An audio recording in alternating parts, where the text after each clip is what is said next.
రేవంత్ రెడ్డికి కాంగ్రెస్ కు గంత తెలివి ఉన్నది. 3 గంటల కరెంటు జాలట.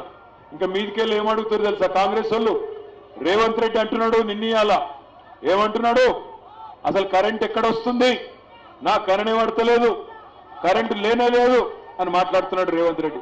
నాకు తెలియక అడుగుతా అసలు కరెంట్ ఎక్కడ కనబడుతుంది? కళ్ళకు కనబడుతుందా కరెంటు? అందుకే నేను మక్తల్లో ఒక బంపర్ ఆఫర్ ఇస్తున్నా రేవంత్ రెడ్డి గారికి.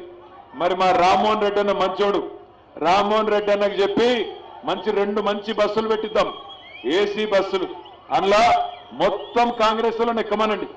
వెంకటరెడ్డి గారు, రేవంత్ రెడ్డి గారు, ఇంకెవరు వస్తా అంటే వాళ్ళు అందరిని ఎక్కమనండి. మక్తల్ తాలూకాలో ఏ ఊరికి పోతారో, ఏ మండలానికి పోతారో, ఏ టైంకి పోతారో పొమ్మనండి. పోయి ఆ వైర్లను, కరెంటు వైర్లను గట్టిగా పట్టుకోమనండి.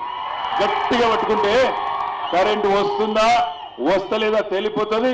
రాష్ట్రానికి కూడా దరిద్రం పోతుంది. ఆయన నేను అడుగుతున్నా, సిగ్గు శరం ఉందా? కాంగ్రెస్ వాళ్ళు మాట్లాడొచ్చా కరెంటు గురించి? వాళ్ళ హయాంలో ఎట్లుండే? ఇదే మక్తల్ తాలూకాలో 2014 ముందు ఎవరన్నా ఒక పెద్ద మనిషి చచ్చిపోతే మనమే కదా బతిమలాడుకున్నాం.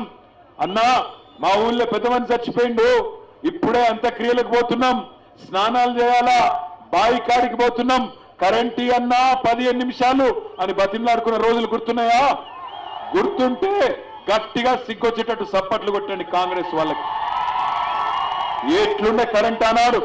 కాలిపోయే మోటార్లు, పేలిపోయే ట్రాన్స్ఫారంలు, అర్ధరాత్రి దొంగలు వచ్చే కరెంటు.